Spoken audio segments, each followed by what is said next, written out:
My name is Enginseer Adept Malchior Vale, bonded servant of the Omnissiah, attached by decree to the 144th Cadian Shock Regiment. This is my first field entry log upon Desolation 9. I state, with both precision and unease, that the moon has been in silence for 87 years. Yet still the manufactoria burn. Do you understand the impossibility of that? Every lumen across the Forge World's surface is still lit. Every smokestack still exhales fire. Every furnace still glows with ember heat. But no voice has risen, not one litany of function, not one report, not one acknowledgement from a billion servitors and adepts. The Omnissiah forbids such contradiction, and yet we orbit a contradiction made manifest. We made descent through ash clouds thick enough to turn day into perpetual twilight. The skies themselves seemed clogged with the residue of furnaces that had never ceased exhaling. I recorded particulate density exceeding HAB standard tolerance by 300%. Cadian troopers beside me coughed, though they denied it when I asked. They were unwilling to appear fragile before my augmetic gaze. The ash clung to our Valkyrie's viewport like frozen rain, but its texture was wrong. It clung as though magnetized. It crawled, in ways that particulate should not crawl, across the canopy. The pilot cursed softly into the Vox, muting himself when he remembered my augmetics can capture even whispers.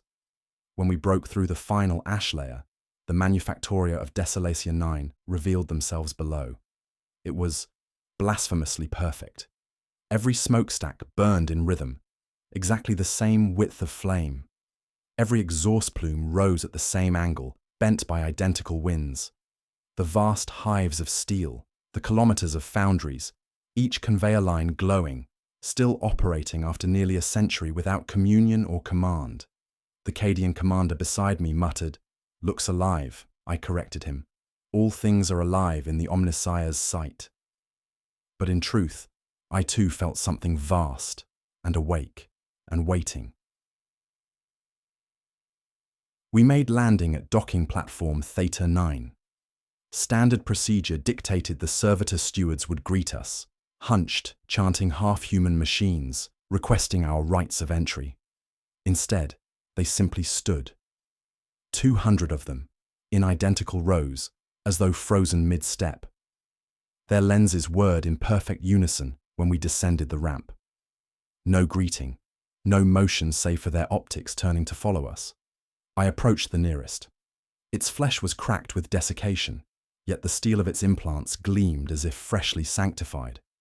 I attempted Binharic query. Its Vox grill clicked once in response. Not words, just a click. Then, as if commanded by some unseen rhythm, every servitor moved. Not forward, not hostile, but their feet shifted in unison, one single synchronized step. The Cadians raised rifles. My heart, the part of it that is still flesh, stuttered. And then, silence again. Rows of machines awaiting a prayer I did not know. We advanced into the docking spires. The air carried a resonance, not sound exactly, but vibration, the way a machine hall feels when turbines turn at full bore. Yet there were no turbines running here.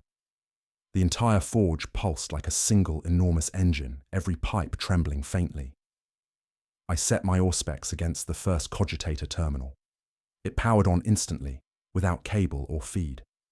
Screen lit, runes cascaded, but the circuitry beneath its surface was wrong. Not copper, not fiber, bone. The circuits were etched into thin lattices of calcified ivory. At first I thought it decorative in the way some forges gild sacred machinery, but the auspex confirmed. The bone was transmitting data flawlessly, as though it were pure adamantium wire. I withdrew my mechadendrite. Even my augmetics recoiled. A trooper, bold or foolish, shoved past me. "It's trickery. See, just brittle decoration." He pried his combat knife into the cogitator's surface, intent on snapping free a shard of bone. The moment he did, his body locked rigid. His veins bulged, glowing faintly through skin.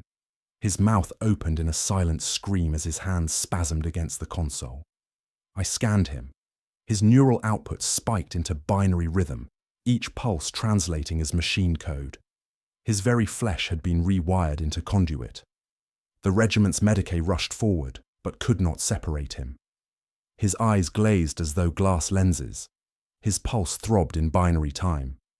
The cogitator displayed a single phrase, repeating endlessly, "Bow, bow, bow." The console then died, and so did he. The commander ordered immediate lockdown of the docking bay. Troopers fanned out, rifles trained on shadows. I admit, I began whispering prayers of purity, half to myself, half to the Omnissiah. Not the precise liturgies of my order, but broken things. Words remembered from my novitiate. I expected silence. Instead, every inactive voxcaster in the docking spire lit up at once. Cracked speakers, rusted machines, even shattered helm comms, and through all of them came the same sound. Not a hymn, not a cry, but Binharik, broadcast at frequencies no human throat could replicate. 2 syllables over and over. Bow, bow, bow. The servitors turned their heads in unison to face us. Their optics glowed as one. The vox of my own chest implant activated without my will. I felt the word burn up my throat, through flesh and steel, escaping into the air in my own voice. Bow. Vox record 002. Location, Manufactorum Delta. Approaches, status, hazardous, engine sear Malchior Vale, attached 144th Cadian Shock Regiment. The silence lingered long after the first death. The corpse of Trooper Halvek lay stiff at the base of the cogitator, his veins still glowing faintly with afterburnt pulses of data, like embers dying inside his flesh. The bone circuitry he had dared disturb had fused to him. His skin blackened where veins had replaced wires. The medici attempted to sever the graft with quarter tools. Their sparks produced no wound, no smoke. His body had become its own sealed machine. We abandoned him there, not because of fear, though there was plenty, but because nothing human remained to bury. The commander pressed us deeper. Our purpose is below. Whatever is broadcasting, it is not here. The regiment reformed, moving into the Manufactoria's arterial corridors. The ash grew thicker as we advanced. Each step disturbed grey drifts that hissed upward like smoke. My auspex returned inconsistent readings. Particulate density fluctuated, as though the ash itself resisted measurement. At times it clogged my vox ports, forcing me to clear my augmetics with bursts of static. Still, the halls hummed with life. Conveyor belts rattled, though no products rode their backs. Stamp presses slammed with mechanical precision, though no servitors fed them. One trooper touched the surface of a press. It was warm, fresh, but no one was here to maintain them. I logged every inconsistency. It brought me no comfort. Then came the voices. At first, I believed them to be echoes, residual vox recordings of the Omnissiah's hymns, endlessly replaying through broken speakers. The Cadians muttered, unnerved. Then I recognized the error. The litany was not broken, not replayed. It was sung in perfect cadence. We followed the sound into a side hall where dust lay thicker than snowdrifts. From the walls hung voxcasters, long dead with cables severed, but glowing faintly nonetheless. Through them poured hymns of praise to the machine god, wordless in tone, yet precise in harmony. Each phrase ended with a name: Omnissiah, Deus Mechanicus, Dominus Machina. Yet the pronouncements were not right.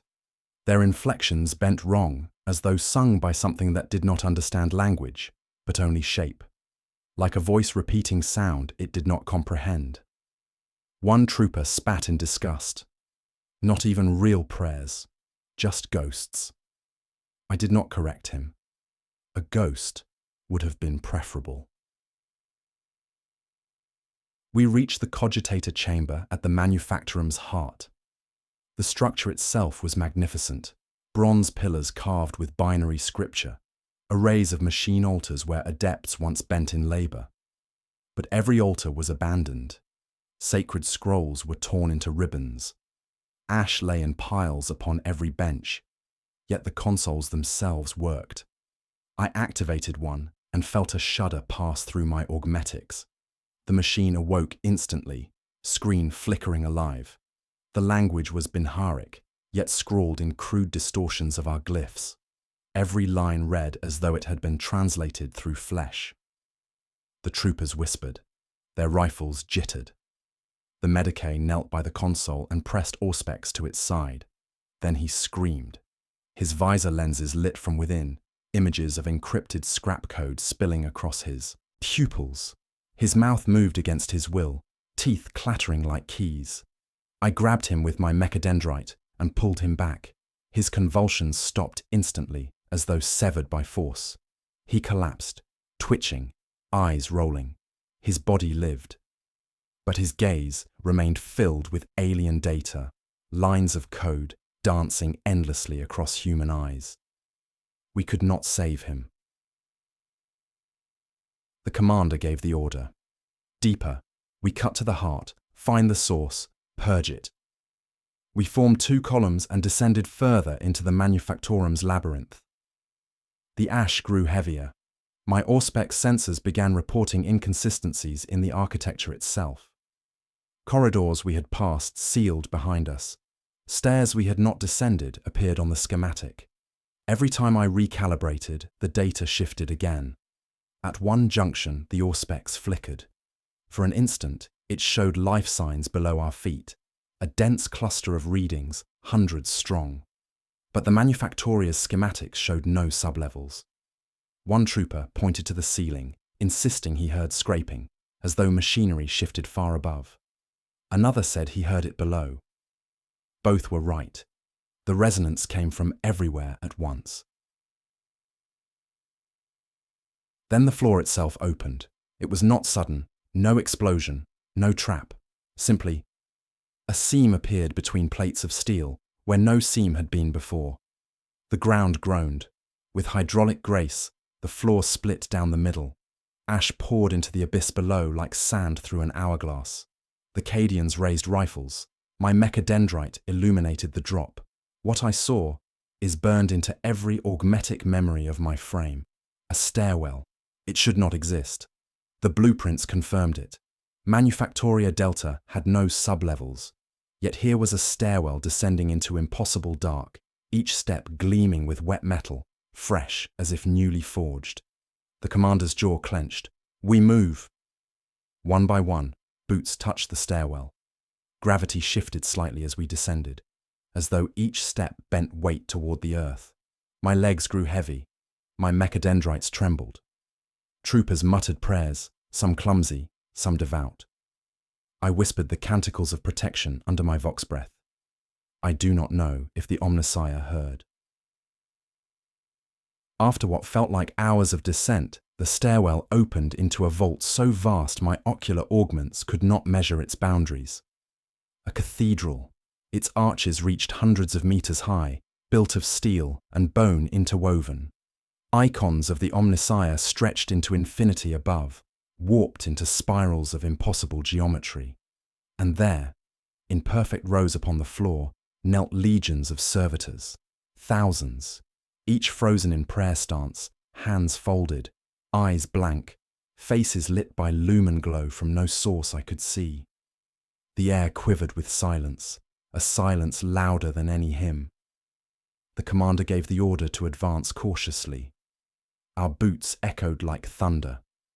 Every step we took, thousands of servitors remained motionless. Until one did not. A single head twitched.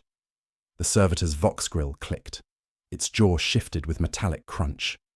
And then, in a voice that was not its own, it spoke, "You are late to worship."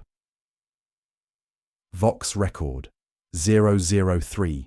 Location: uncatalogued sublevel vault, Manufactorum Delta. Status: critical. Engineer Malchior, Vale.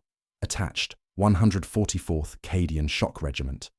The words hung in the cathedral's vastness like a blade suspended above us. "You are late to worship." It had not been a phrase produced by any cogitator's logic. The tone was human, yet not human. Vox grill distortion layered with binharic echoes that resonated against my augmetic ports. The regiment froze. 1,000 servitors still knelt in prayer posture, heads bowed. Only the speaker had moved, its ruined flesh twitching beneath bronze augmetics.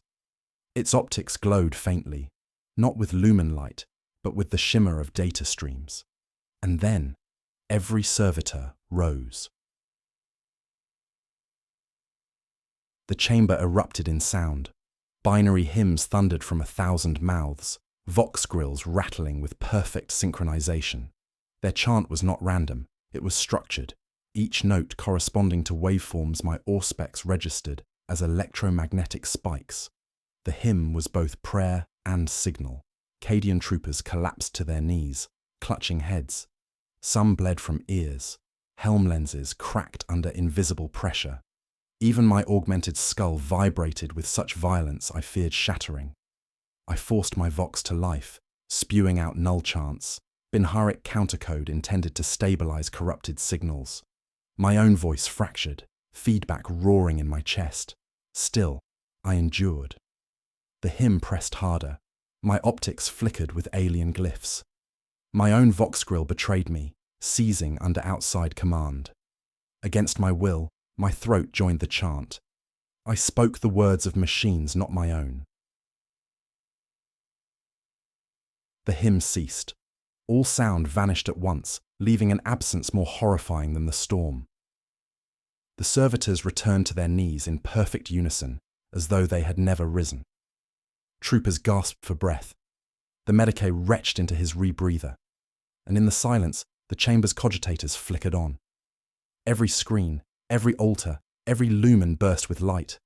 Words streamed across in crimson binharic.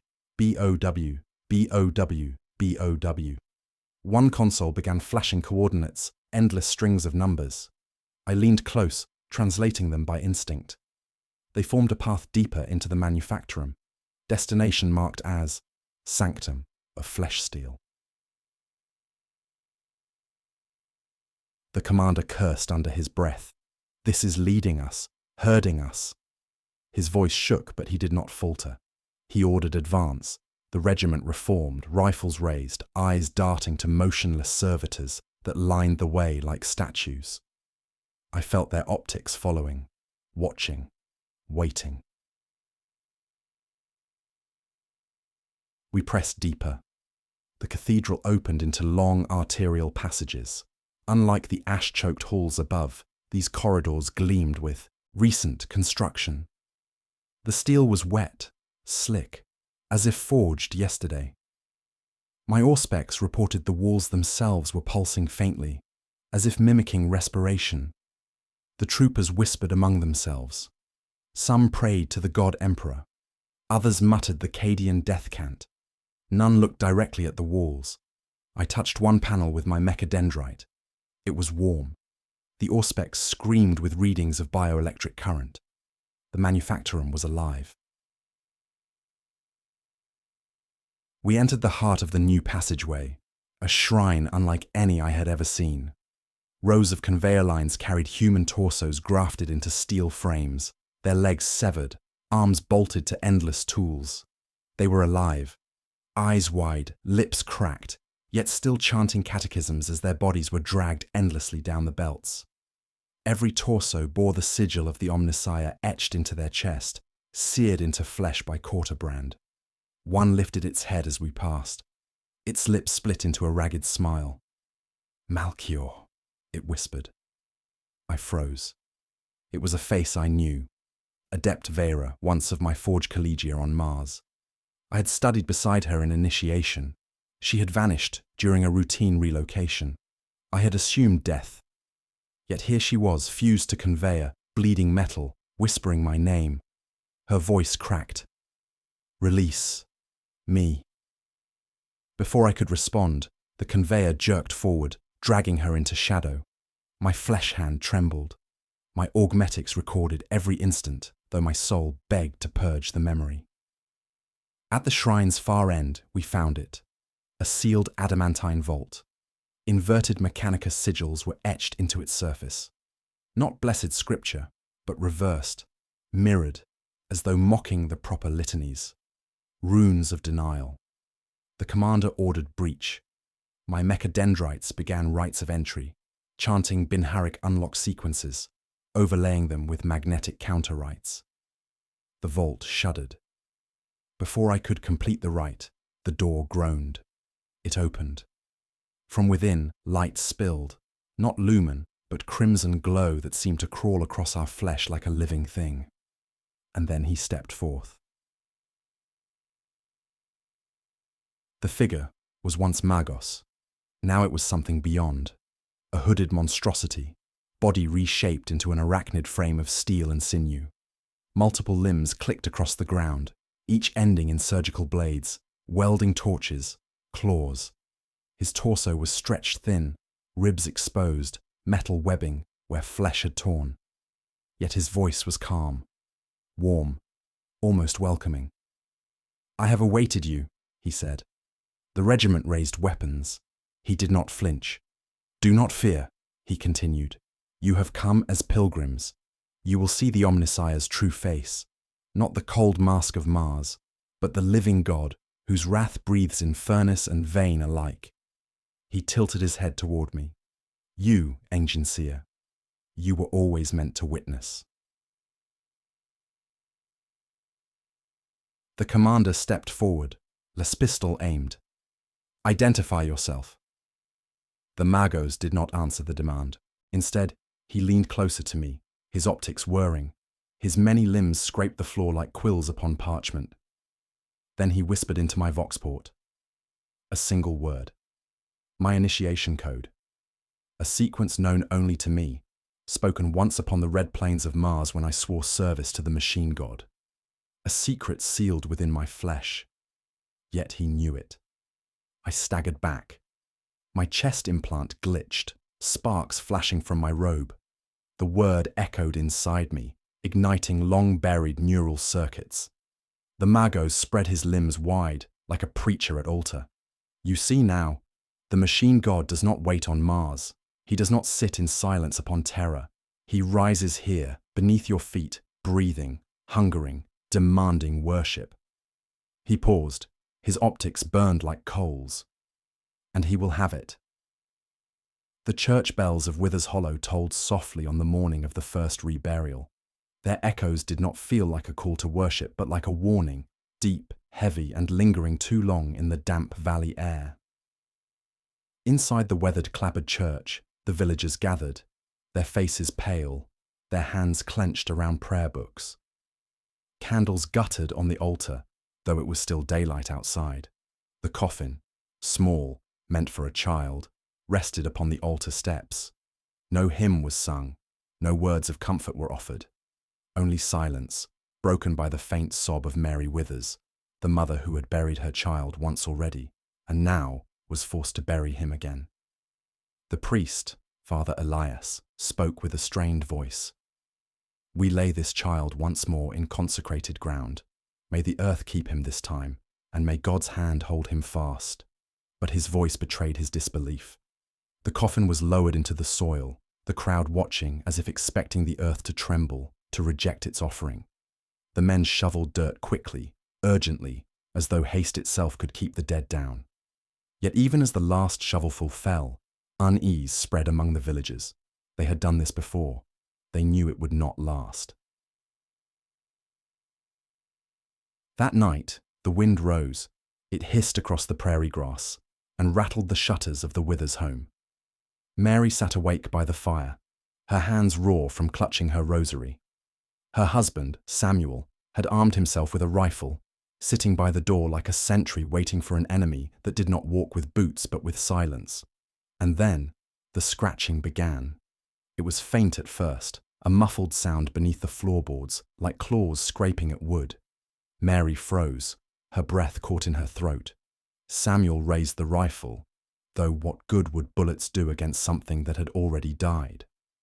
The sound grew louder, scraping, dragging, then a dull thud, as though something pressed against the very foundation of the house. Mary screamed when she realized where it came from. It was beneath the nursery floor, the room where her child had once slept, the same child they had lowered into the ground only that morning. By dawn, the villagers returned with shovels. The grave was opened, and as the soil was turned, the truth revealed itself once again.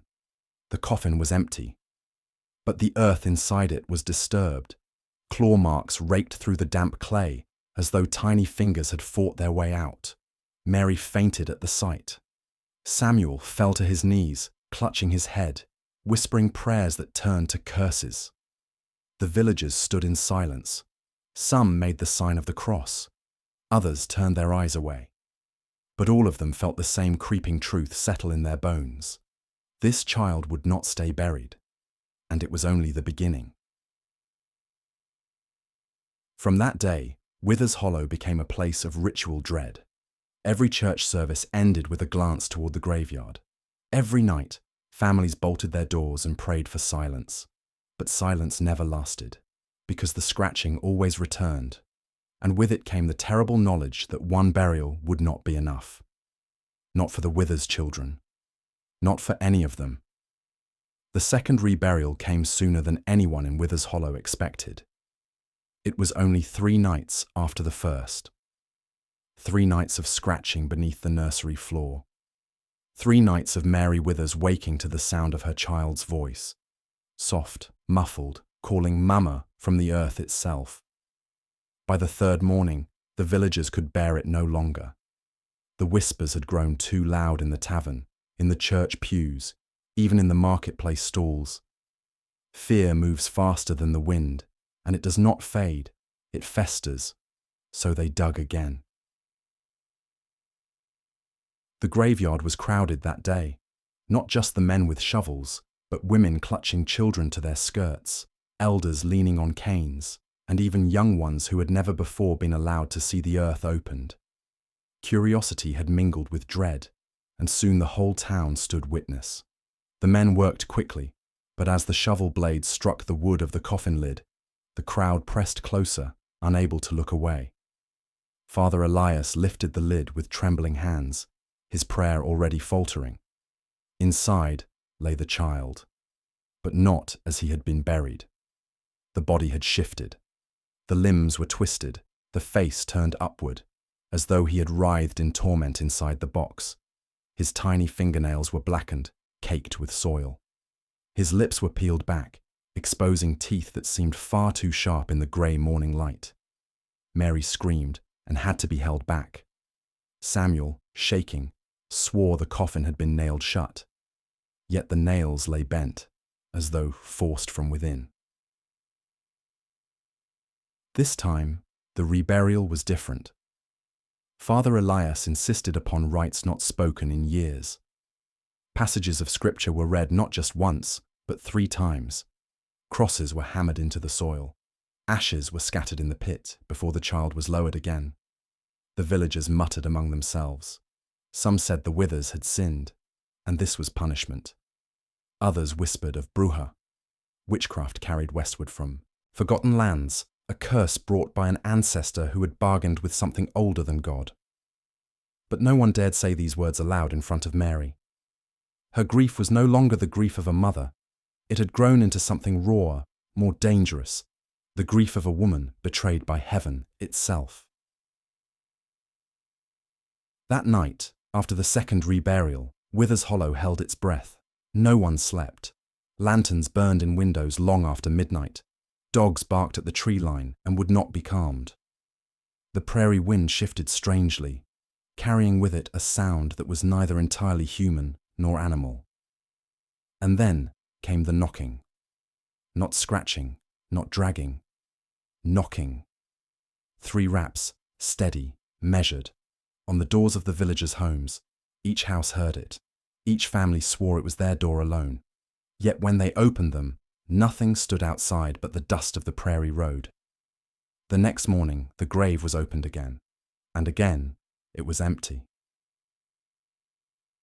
The second reburial had failed, and this time the villagers were not silent. Fear turned to anger, anger to suspicion. Some looked to the Withers family as though they had invited this horror into the valley. Others demanded fire, demanded salt, demanded an ending. But endings were no longer possible. The earth itself seemed to reject the Withers' children, spitting them back out into the world. No coffin could hold them, no prayer could bind them. Withers Hollow was beginning to understand a truth more terrifying than death. The dead were not simply refusing to rest, they were choosing to return. The night after the second reburial, the wind carried more than whispers. It carried a presence. Mary Withers could feel it crawling through the walls, through the floorboards, through the very air of her home. She could not sleep. She could not pray. She clutched her rosary and stared at the nursery door, listening. The scratching had returned. This time it was joined by footsteps. Slow, deliberate. Too heavy for a child, too light for an adult. And then a voice. Not her son's voice. Not human. It called her name. Samuel Withers rose from his chair, rifle in hand, teeth clenched. He had stayed awake on the second night, waiting. Now he moved toward the nursery with cautious steps, every sense alert. The door was closed. The knocking was soft. A single rap. Then another. Then a third. Samuel opened it. The nursery was empty, but the air was wrong. It smelled of iron, of decay, of something old and wet. The moonlight fell across the floorboards, revealing a small handprint pressed into the dust. Not a child's hand. Too long, too thin, fingers bent at impossible angles. He followed it to the window. Outside, the tall prairie grass bent under no wind, forming a path that led toward the woods. Mary screamed. There, in the faint moonlight, he stood. Not her son, not the boy she'd buried twice, but something that wore his face. Skin pallid, eyes too bright, mouth twisted into a grin that belonged to neither child nor human. The thing raised its hand, 3 fingers extended, thin and elongated, and then it ran. Samuel fired. The rifle cracked the night, the sound bouncing off the empty hills. The figure didn't flinch. Bullets struck its chest, ricocheted across bone and flesh in a metallic clang. It stopped only at the edge of the tree line, turning to look at them. Then it vanished. By dawn, the village was on edge. A search party formed. Men with rifles and torches moved toward the tree line. Women barred doors and prayed aloud. Children were held close, eyes wide with fear they could not name. In the woods, nothing moved. Yet the tracks were everywhere. Tiny footprints, smeared in blood and ash, leading in impossible directions. Some tracks climbed trees. Some sank into the earth as though the ground had swallowed them. The searchers returned with no bodies, no answers, only the memory of being watched. That evening, the villagers made a council in the town hall. They debated burning the house, driving the Withers family from the valley, performing a mass exorcism. Father Elias argued for ritual, for prayers of purification. Mary and Samuel were silent, clutching each other, exhausted beyond hope. The child had returned, again, and soon they realized the truth. They could not stop it. The next night brought screams. It was in the fields, just beyond the edge of the village. Farmers tending livestock heard it first. Children's laughter, high-pitched and warped. Then the animals began screaming, some torn apart by unseen claws. Mary went to the door. Outside, the grass rippled unnaturally. Something crouched there, something small, and yet it radiated malevolence far greater than its size. She recognized it immediately. It was her son, or the thing that had taken his form.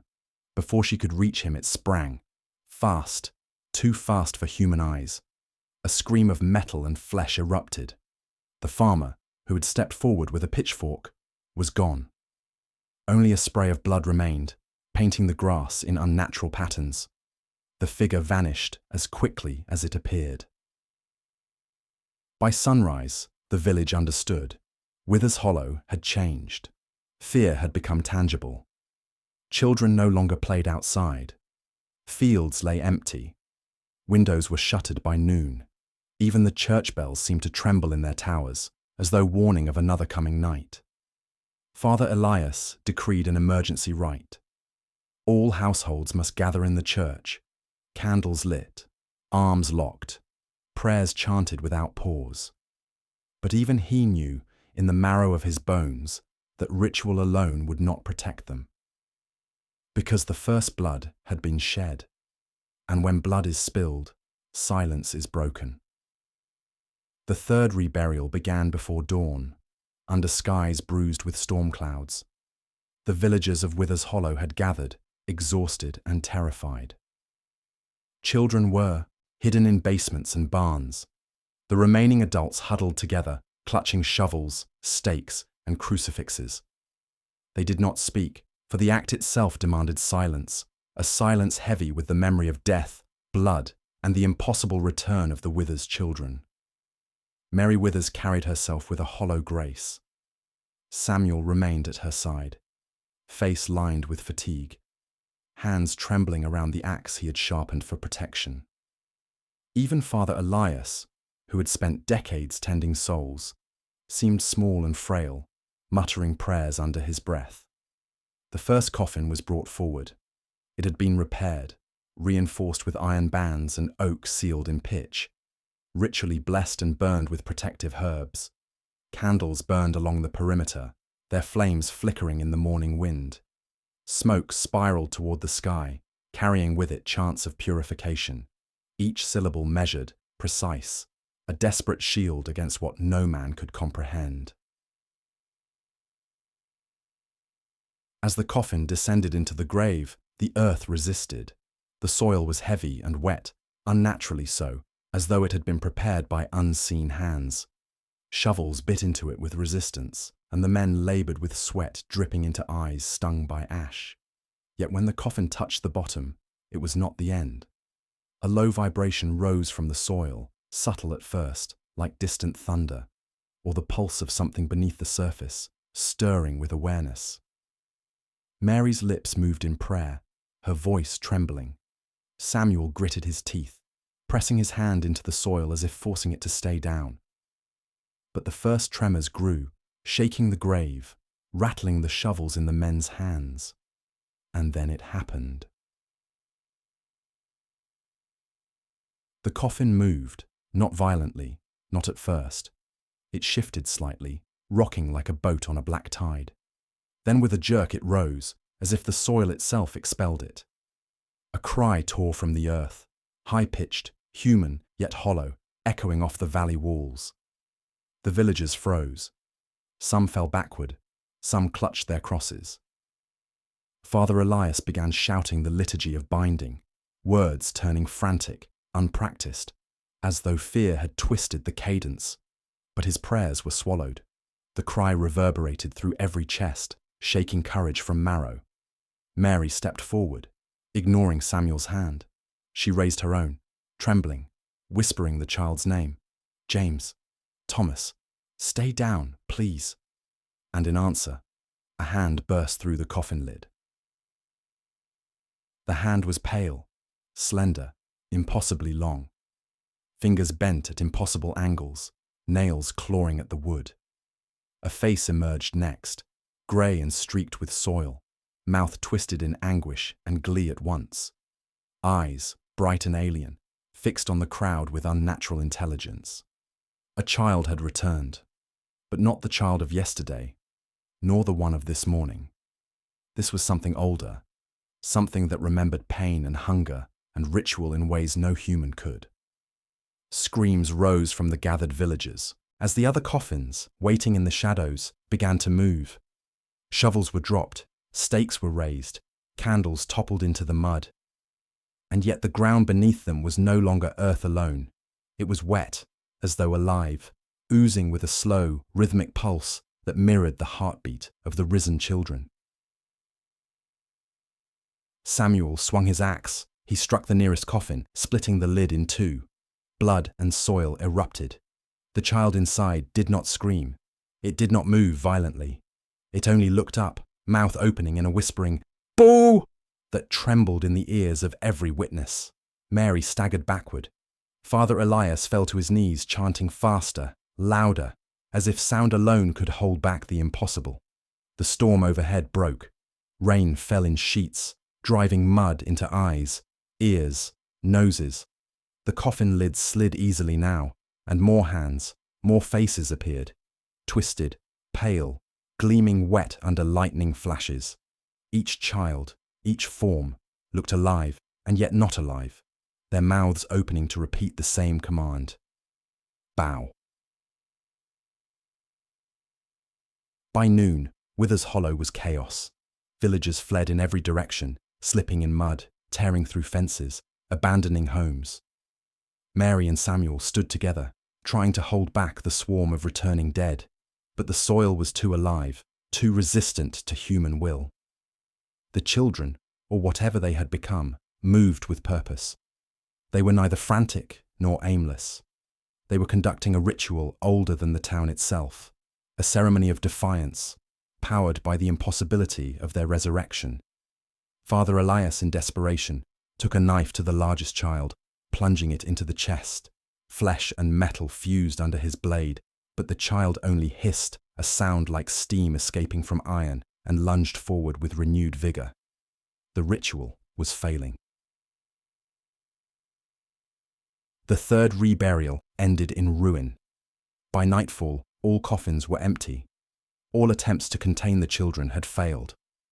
The villagers gathered in the church once more, exhausted, terrified, praying aloud and beating their chests.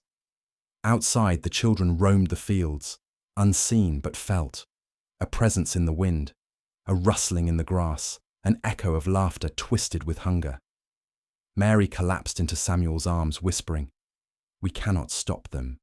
They are not ours anymore." Father Elias whispered under his breath, barely audible, "This is no longer mortal sin. This is the wrath of the soil itself." And with that, the church bells tolled again, though no one had struck them. The night fell like a shroud over Withers Hollow. The village was silent, yet every shadow felt alive. The rain from the afternoon storm had soaked into the soil, carrying with it the scent of iron and rot. Windows were shuttered, doors bolted. Families huddled together in their homes, praying, whispering, counting time until dawn.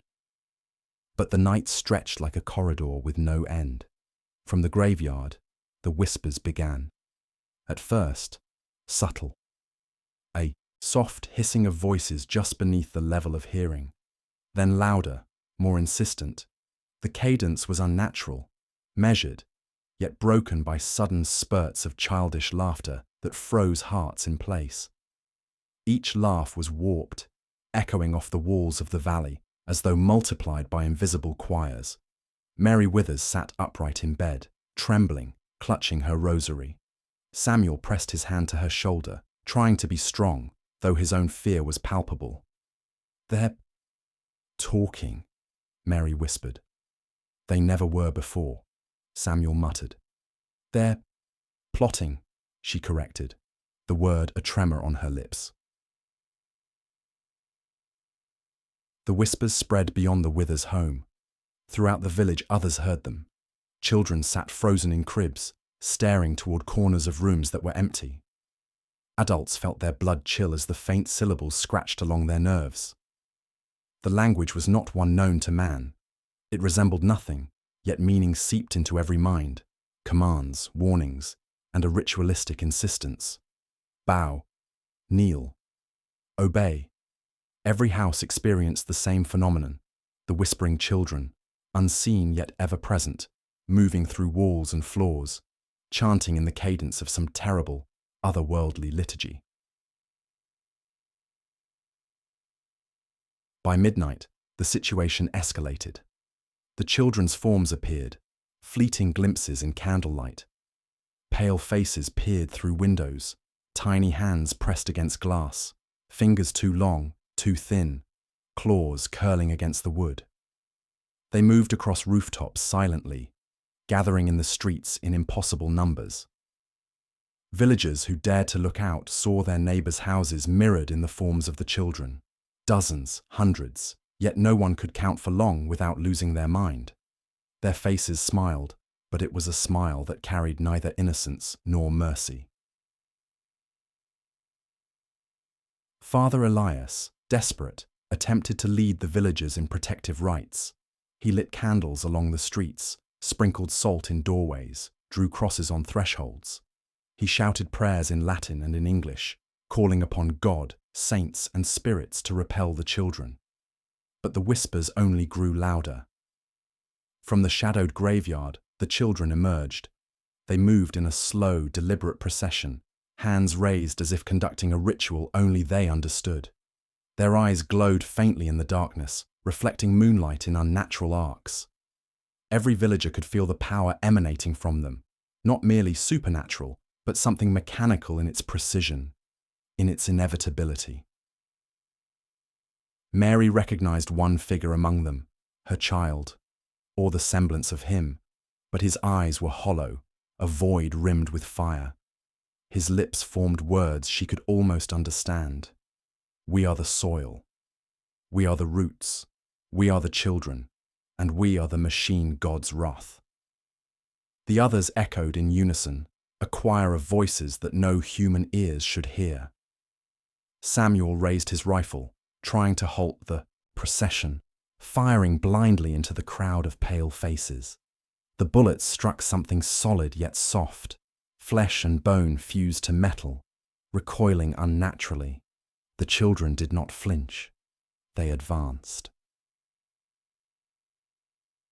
By the riverbank, the children gathered in geometric formations, circles, triangles, impossible angles that defied earthly measurements.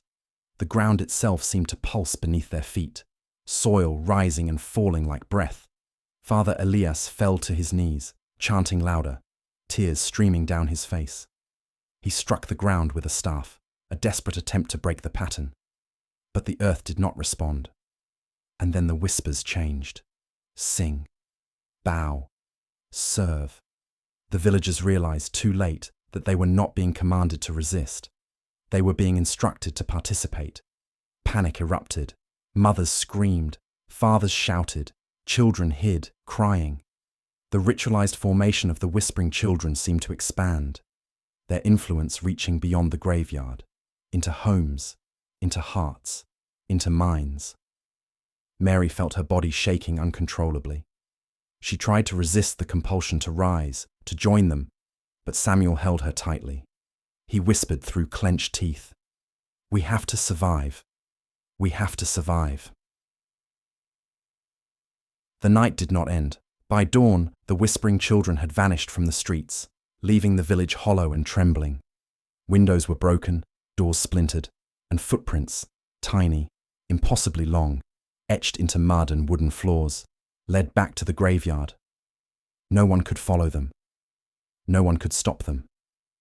Father Elias collapsed in the church, mumbling about the impossibility of what they had witnessed. Mary and Samuel stood together, clutching one another, and understood fully. The children had returned not just to roam, not just to terrify, but to claim the village, to conduct some ritual beyond comprehension. Withers Hollow was no longer safe, and the machine god's wrath was only beginning. The village gathered once more in the church, a congregation not of faith, but of fear. Mary and Samuel Withers stood at the center, surrounded by neighbors, hands shaking, eyes hollow from nights spent awake, listening to the whispering children. Father Elias had called them together before sunrise, urging that only a concerted act of ritual could hold back the horrors that had risen from the graveyard. But the ritual was not one of prayer alone. It demanded blood, incantation, symbols scraped into earth and wood with care and precision. And above all, it demanded courage no mortal heart could sustain. The altar had been cleared. Candles burned in rows around the perimeter, forming a geometric pattern. Triangles, squares, intersecting circles, lines that extended outward like a map of power. Father Elias drew a sigil on the floor with ash and salt, a symbol of containment older than the village itself. He turned to the villagers, voice hoarse.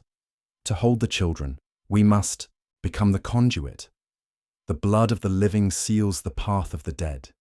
Each of you will participate. Each of you will give a piece of yourselves. Panic flared. Some refused, screaming at the priest to stop. Others trembled, caught between instinct and survival. Mary stepped forward. Samuel followed. Blood was drawn. Small cuts at first, shallow, ceremonial. Yet as the ritual progressed, the children's whispers grew louder, closer, angrier. Outside, the wind shifted. It carried the sound of dozens of tiny feet, the rustle of cloth and grass, the faint metallic hum of impossible machinery. The whispering children were near. The church walls vibrated in response, as if the earth itself was aware of the ceremony. Father Elias began the chant, words of binding, lines of power, phrases long forgotten by human memory. He repeated them in Latin, in English, and in the old tongue of the valley, mixing syllables until the villagers could not follow. They did not need to. The cadence and volume alone pressed the ritual into the world. Mary felt it pulling at her, compelling her to move, to kneel, to chant words she did not understand. Samuel gripped her shoulder, murmuring, "Stay with me. Don't give them your mind." But the children did not wait. A sudden crash shattered the ritual's rhythm. The front doors splintered. The first child appeared, face pale, eyes bright, moving with unnatural speed. Behind it, more emerged. Dozens, dozens, dozens, an uncountable number. Their forms blurred, limbs stretching, faces twisting in impossible ways. The congregation panicked. Shouts filled the air. Candles were extinguished. The ash symbols on the floor smudged under frantic feet. Father Elias raised his staff, shouting, "Do not falter! The path of containment is here. Focus! Focus!" Mary chanted alongside him, voice trembling, blood running down her arms. Samuel swung a rifle wildly, but it was ineffective. The children passed through gunfire and walls as if they were nothing but mist. Then it began. The geometric patterns burned with sudden light, red, unholy, pulsing with power. Every villager felt a tug at their very soul, a draw into the ritual. Their own blood seemed to rise from the cuts and soak into the floorboards, the symbols absorbing it, connecting them to the children outside. The whispering intensified, overlapping into a chaotic choir. "Bow! Bow! Bow!" Father Elias screamed, drawing a knife across his palm, letting the blood drip onto the sigil. "By this offering you shall not pass." The children recoiled. A pause. Then a wave of pressure knocked the villagers to the ground. Dust and ash swirled in the air. The floor vibrated. The lights of the symbols pulsed violently. And then silence. When the villagers dared to look up, the church doors were intact. The wind outside had stilled. The whispering had stopped. The children were gone. But the cost was immediate and horrifying. Father Elias had collapsed, eyes open but unseeing. His ritual had succeeded in part, containing the children temporarily, but the strain had taken everything. Mary's arms were raw, bleeding, her mind fogged by the compulsion. Samuel had been struck unconscious by the force of the psychic backlash. Even more terrifying, the symbols had burned into the floorboards. No wash of water, no attempt at erasure could remove them. They glowed faintly in the dark, a constant reminder of the ritual's price. By sunrise, the villagers realized a chilling truth. The containment was temporary. The whispering children had not vanished. They had retreated, yes, but the ritual demanded renewal, blood offering, constant vigilance. And every repetition would drain the living, pull the soul closer to the power of the children and the unholy force behind them. Mary stared at the floor, at the glowing sigils. Her child, or what had been her child, would return again. And with every return, the cost would rise. Wither's Hollow had bought a reprieve, but in doing so, they had committed themselves to a war they could never hope to win. The machine god's wrath was patient, and it would not forget. The day after the ritual of containment, Wither's Hollow was a village transformed. The air hung thick with fear, blood, and the lingering smell of ash. Every household bore the mark of the ritual, the faint stain of old symbols etched into the earth, into the floors, into the minds of the villagers themselves. Children clung to mothers, mothers to husbands, all of them haunted by a memory of whispering voices that demanded obedience. Yet even as relief seemed to settle, distrust began to fester. Samuel Withers noticed it first. Neighbours avoided his gaze, whispering behind closed doors. Whispers followed them down streets in hushed tones. It was their blood. Their family brought this upon us. Fear, it seemed, had a contagious hunger. By evening, factions had formed. Some villagers believed Mary and Samuel had bargained with the dead, that the Withers children's impossible resurrection was a curse they had invited. Others clung to Father Elias, insisting the ritual alone was salvation, while a third group murmured that nothing could contain what had risen from the soil. Tension simmered like storm clouds over the valley, ready to break. That night, the whispering returned, not outside, but from within. A small group of villagers, emboldened by paranoia, broke into the Withers' home. They were armed with pitchforks, lanterns, and knives. Their aim was clear: to strike first, to end the source of the curse before it struck again. Mary and Samuel were caught unprepared. Samuel tried to reason, tried to explain the necessity of the ritual, but the villagers would not hear. Rage and fear had replaced reason. And then, the first attack came. The floor of the nursery cracked under unnatural force. From beneath the boards, the children, or what they had become, emerged. Faces pale, eyes burning with alien light, teeth sharpened beyond human, bodies twisting in impossible angles. The villagers screamed.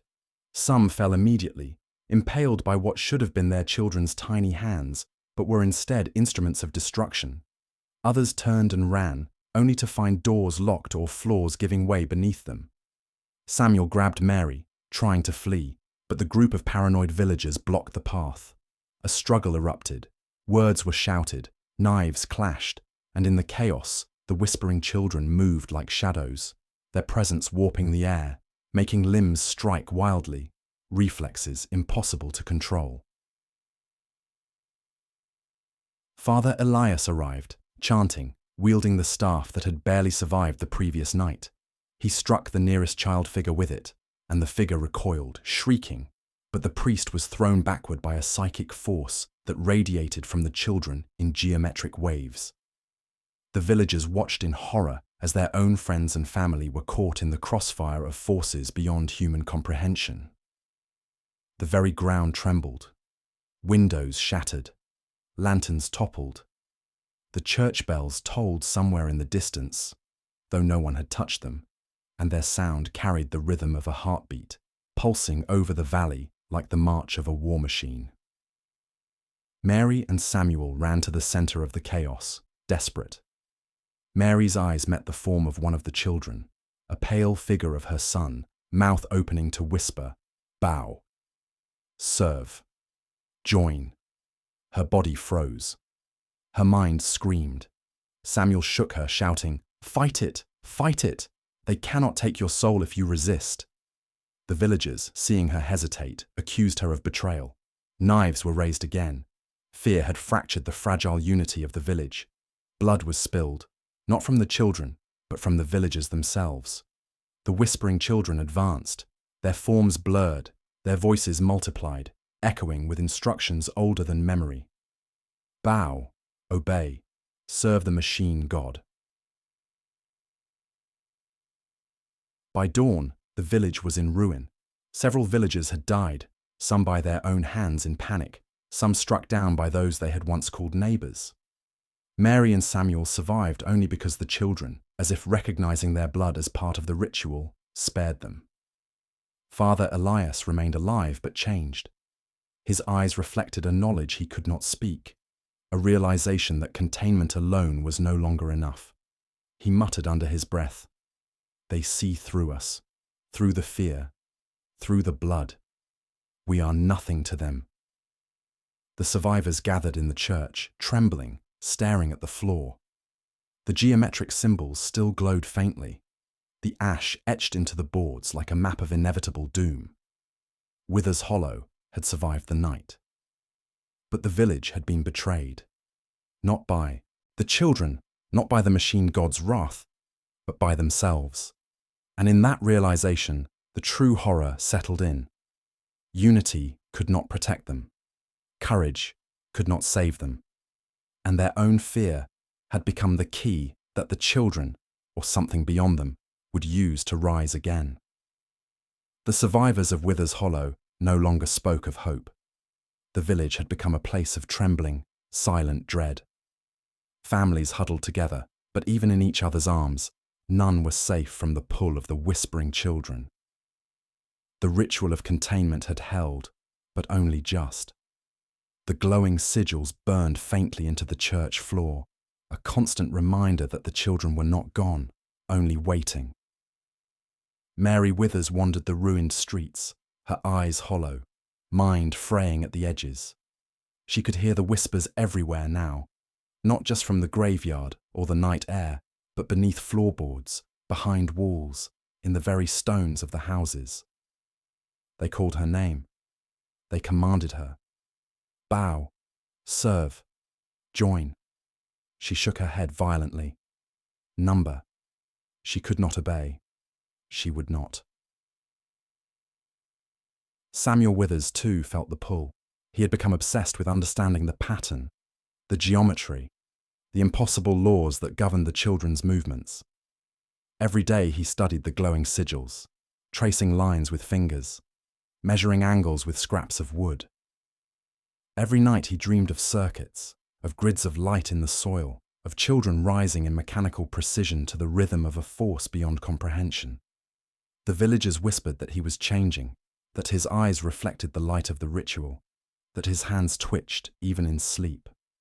Mary tried to stop him, but he had already begun to view the ritual as salvation, not just protection, but power. Father Elias watched them both with growing dread. He had survived, but the effort had marked him. He had seen what happened when mortal blood met the children's unnatural form. He had felt the machine god's wrath in psychic waves. He knew that the ritual was no longer a shield, it was a magnet, and the survivors, in their desperation, were drawn toward the very power they sought to resist. He spoke to the congregation in the church, voice hoarse, shaking. "You do not understand what you guard. You do not comprehend what has risen. The children are not innocent. They are conduits. And we are becoming vessels." No one listened. Obsession had replaced fear. The villagers began preparing for a fourth reburial, not just to protect themselves, but to study, to control, to harness the power. Mary tried to resist the descent. She locked herself in the nursery, clutching the remnants of her child's clothing, praying for mercy. Yet at night, the whispers invaded even her mind. They told her secrets, geometric patterns hidden in the walls, the timing of the tides, the resonance of earth and bone. They promised power if she obeyed. Sleep eluded her. Her dreams became warnings. Dreams became instructions. She woke with lines of symbols etched into her palms that she could not remember drawing. The children were teaching her. They were guiding her. They were changing her. The rest of the village followed similar paths. Some became obsessed with measuring the angles of the graveyard, the spacing of the coffins, the exact rhythm of the whispering. Others carved sigils into floors and doors in private, desperate to replicate the power of Father Elias's ritual. Madness was subtle at first, muttering, scratching symbols in dust. Then it became violent. Villagers attacked one another in arguments over technique, over devotion, over who had obeyed incorrectly. Samuel and Mary were no exception. They argued nightly, screaming over the proper placement of candles, the sequence of chants, the direction of the children's gaze. Yet beneath the anger, they were bound by something darker, recognition that to fail was to invite death, and perhaps worse, corruption beyond death. By the seventh night after the third reburial, the village had transformed entirely. The whispering children no longer merely haunted the edges of perception. They appeared in mirrors, in puddles, in shadows. They mimicked movements, repeated gestures, and spoke in voices that combined the living and the dead. Each encounter left the survivors shakier, weaker, yet strangely more attuned to the ritual's rhythm. Mary realized she could anticipate the children's arrival. She could feel the hum of power in the soil. The geometry of their formations, once incomprehensible, now began to make sense. But understanding brought no comfort, only compulsion. She was becoming a conduit, like the others. The descent was complete. By the eighth night, Withers Hollow was no longer a village. It was a shrine. Candles burned in every home, symbols etched into every floorboard, whispered prayers and chants filling every room. The survivors moved as if guided by an invisible hand, preparing for the next reburial, studying the children, measuring the soil, counting the impossible footprints that appeared and vanished. Father Elias watched from the altar, eyes wide, whispering in desperation. We are lost. The living are becoming the bound. The children are the machine god's agents, and we are the mechanism. Outside, the whispering children laughed. By sunrise, the village had changed irreversibly. No one was sane, no one was whole, and yet, paradoxically, they were more capable than ever, more precise, more methodical, more devoted to the rituals that might contain the horror for one more night. The machine god's wrath was patient, and Withers Hollow had become its unwilling apprentice. The descent into madness was complete. The fourth reburial was not a ritual of containment. It was a declaration. Withers Hollow, fractured by fear, obsession, and madness, had become a citadel of ritualistic precision. Mary and Samuel Withers moved like automatons, their every step choreographed by the memory of whispered commands, by the geometry of the sigils, by the invisible rhythm of the children. Every villager had become both priest and participant, and every act of bloodletting and chanting reinforced the pattern. The children had not returned merely to haunt, they had returned to claim dominion. Before dawn, the villagers assembled in the ruined graveyard. Coffins were reinforced with iron, inscribed with sacred symbols, and aligned according to precise angles traced by Father Elias's trembling hand. Candles burned along the perimeter in overlapping circles and triangles, their light reflecting off wet soil, creating illusions of impossible architecture.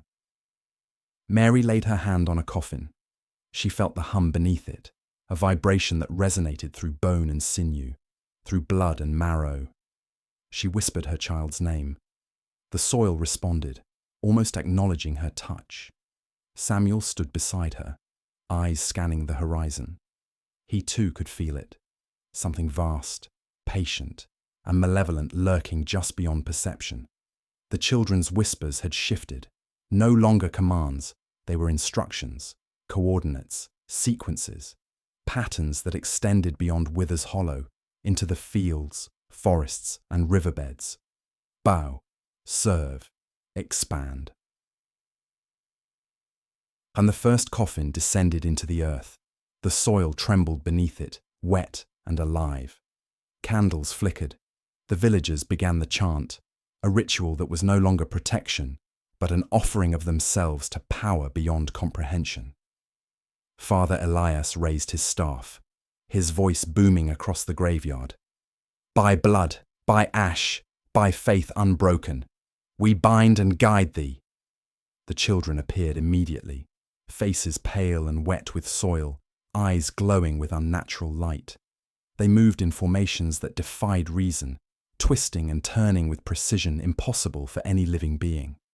One child stepped forward, hand extended, as if inspecting the ritual itself.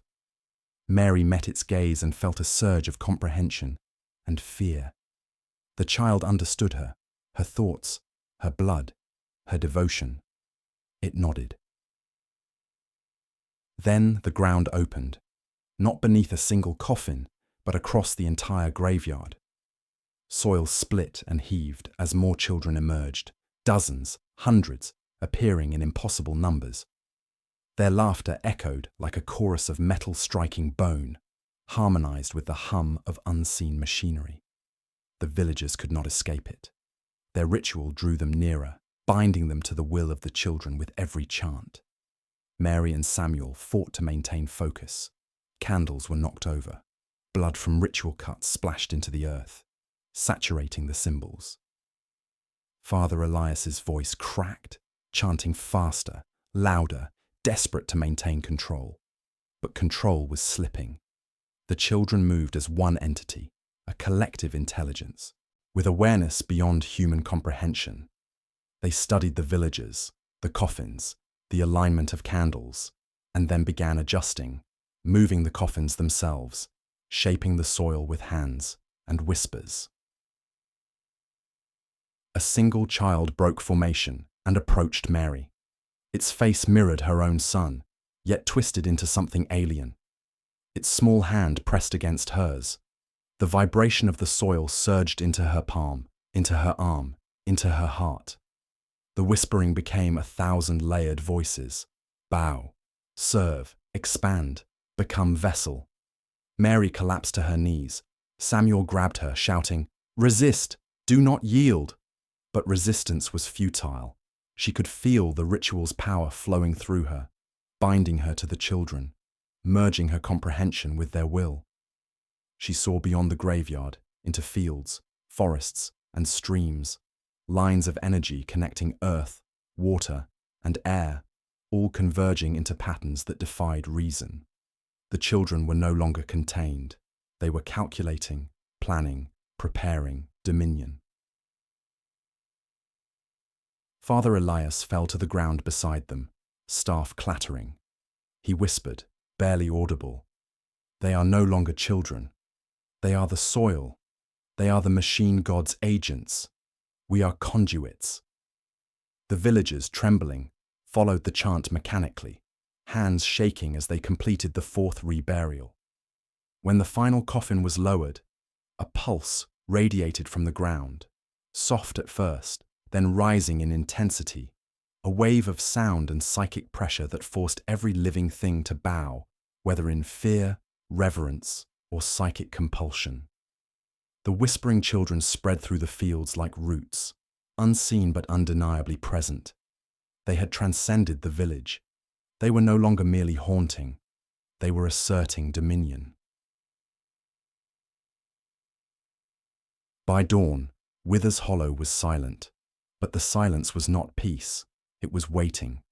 The villagers had survived the fourth reburial, yet at an invisible cost. Their bodies were drained, minds frayed, souls tethered to the children and to the rhythms of the ritual. Outside the village, the whispering children moved through the earth, preparing the land itself for expansion. Mary looked at Samuel, both understanding the truth. They were no longer the protectors. They were participants, vessels, agents of the dominion that had begun, patient and inexorable, outside human reckoning. The machine god's wrath was rising, and Withers Hollow had become its first foothold. By the time the sun fell behind the horizon, Withers Hollow had ceased to be a village. The streets, once lined with homes and gardens, were now a lattice of ash, blood, and ritual symbols glowing faintly in the failing light. The soil had been transformed. It pulsed with unseen rhythms, a heartbeat that resonated through every bone in the survivors' bodies. The whispering children moved through it, unseen but omnipresent, orchestrating every movement, every tremor, every breath. Mary and Samuel Withers walked among the villagers, now shadows of themselves, eyes hollow, hands stained with the blood of the fourth reburial. They were no longer leaders, they were instruments. The harvest began without warning. It started with a low hum from beneath the village, a vibration that resonated through walls and floorboards, through flesh and sinew. Then the first screams erupted. The children emerged, not in ghostly form, but corporeal and terrifyingly precise. Their tiny hands grabbed at the villagers, pulling them toward the soil. Those who resisted were struck by psychic waves, bodies convulsing violently, faces twisted with pain and fear. Mary screamed as she saw the first neighbor dragged down, swallowed into the earth as if it were liquid. When the ground settled, the soil had rearranged itself, forming an impossible geometric pattern that pulsed faintly with red light. The victim's blood had been absorbed, his sinews entwined with roots, his eyes frozen in a rictus of terror. Samuel tried to intervene, but his hands passed through the child who had taken their friend as if it were smoke. The whispering intensified, layered voices demanding obedience, compliance, and devotion. Serve, become, yield. Father Elias, the last beacon of mortal comprehension, stood at the church doorway. His staff had been transformed, wires and sinew grafted along its length, pulsating with a faint psychic energy. His chants, once of protection, now barely masked fear. "We are conduits," he shouted, voice cracking. "We cannot resist. The machine god is not mercy." Villagers, drawn to the church by instinct and ritual, arrived to find him partially transformed. Wires emerged from the staff and wrapped along his spine, sinew grafted into the patterns of the glowing sigils. He screamed, but the children's influence forced him to kneel, his voice joining the chorus of commands. Mary realized the true scale of the harvest. The children were transforming not just the village, but the very flesh of the living. Bodies were bent, twisted, and grafted into the ritual lattice, limbs fused with roots, veins intertwined with glowing fibers, and each transformation amplified the psychic resonance of the ritual. The children did not merely haunt, they engineered, experimented, perfected. Samuel tried to shield her, lifting her back as a neighbor's body convulsed, crawling across the ground fused with saplings and wire. Mary screamed at the sight. "They're making machines of us!" "Yes," Samuel cried. "The ritual. They're using us to extend their dominion. We are the conduit." The horror escalated. Villagers were dragged into the soil in systematic procession. Those partially transformed retained awareness, screaming internally as their flesh and marrow were rewritten according to the children's design. The pattern extended from the graveyard, outward, roots puncturing walls, twisting into floors, into furniture, into every object of the village. Mary tried to resist, but the pull of the ritual was irresistible. Her own blood began to flow toward the geometric lattice, her body trembling as psychic energy coursed through her veins. She glimpsed the machine god's form in the soil, a vast network of sinew, circuitry, and eyes, pulsing with life and intellect. The whispering children were its agents, conduits of its will, and she felt herself becoming one. By dawn, the village had become a living altar. The harvest had transformed the buildings, the streets, the soil, and the remaining villagers into a grotesque network of flesh and ritual. The whispering children now moved openly, orchestrating every movement, every chant, every heartbeat of the remaining mortals. Their laughter was a chorus, metallic, organic, unrelenting. Mary and Samuel, bound by fear and devotion, knew they had no choice but to participate. They traced symbols in blood, repeated chants, measured angles of sinew and root, and felt the machine god's presence growing in the valley. The world beyond the village existed only faintly now, irrelevant to the children's dominion. The final horror of the night, A whisper, clear, singular, and undeniable. Bow, serve, expand, consume.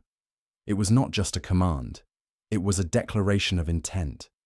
Wither's Hollow was no longer a village. It was the first node of a spreading dominion, a nexus of the machine god's wrath. Every transformed villager, every grafted limb, every twisted street and building was part of a single organism, growing outward, patient, inevitable. Mary gazed at the lattice of sinew and light, trembling. Samuel reached for her hand. Together, they understood fully.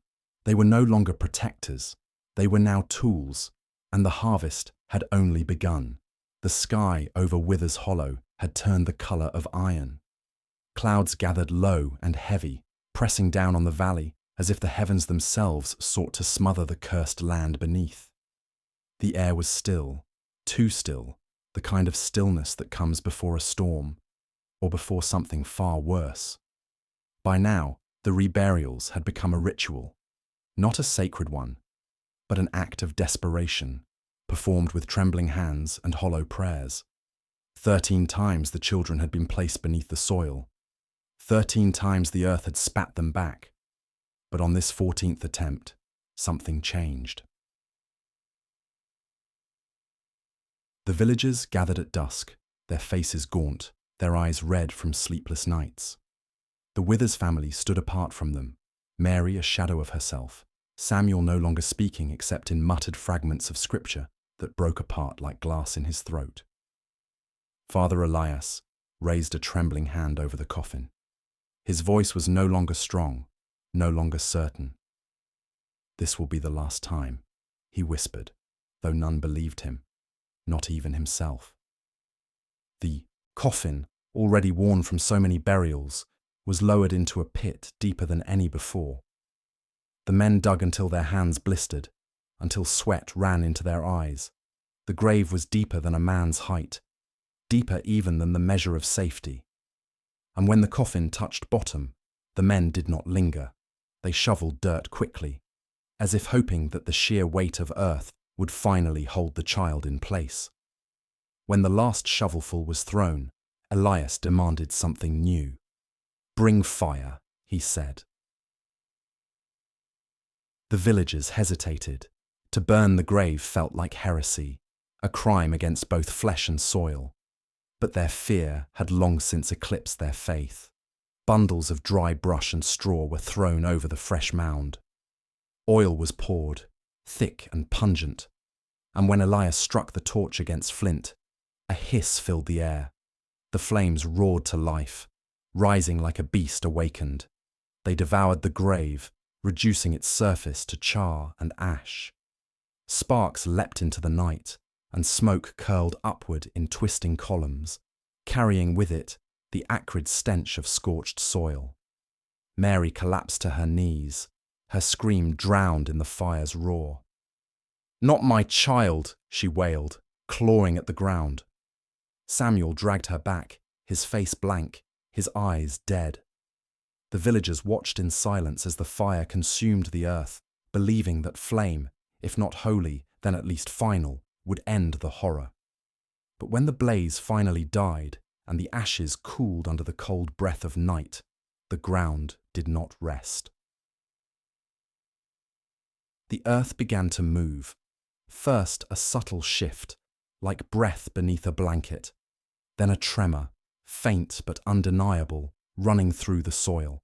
The blackened mound cracked, and from the fissures spilled not blood, nor flesh, but ash. Ash that moved as though it were alive, writhing, slithering, pulling itself together into shapes that mocked the form of small limbs, of tiny hands. One of the villagers screamed. Another fled into the darkness. The rest stood paralyzed, unable to look away, as the ash swirled into something that should not be. Something born not of life, but of the grave's fire. The child was not returned this time. No body clawed upward. Instead, the ash itself rose, and in the shifting smoke, some swore they saw a face. A child's face, hollow-eyed, staring through them, as though with infinite hunger. Father Elias dropped his crucifix, His knees buckled, and for the first time, he did not pray. His lips only mouthed the truth no man wished to speak. It will never end. The villagers scattered, some fleeing to their homes, others into the dark wilderness. But the Withers family did not move.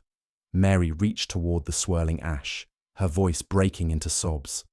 My baby, my baby. The smoke clung to her hand, curling around her fingers like something that knew her touch, something that remembered her blood. And then it sank back into the blackened earth, vanishing as though it had never been, leaving only silence and the memory of the shape it had taken. The 14th reburial was over, but for those who stood there that night, the fire had not purified the child. It had changed him, and what had risen from the ash was not something they could ever bury again. The Valley of Withers Hollow never healed. Long after the fires burned out, long after the villagers abandoned their homes, the soil remained black. The grass never grew again.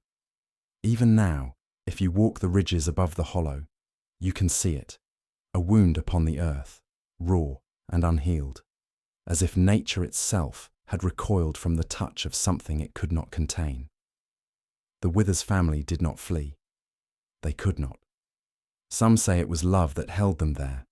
Others say it was madness. But the truth, whispered in the old records, is that Mary Withers refused to leave her children behind. She lingered at the graves, night after night, her voice carrying on the wind as she called for them, sang for them, begged for them, and sometimes, when the ash stirred, something answered. In the weeks that followed the 14th reburial, a change settled over the hollow. No bodies rose again, no coffins broke through the soil. Instead, the signs became subtler, more insidious.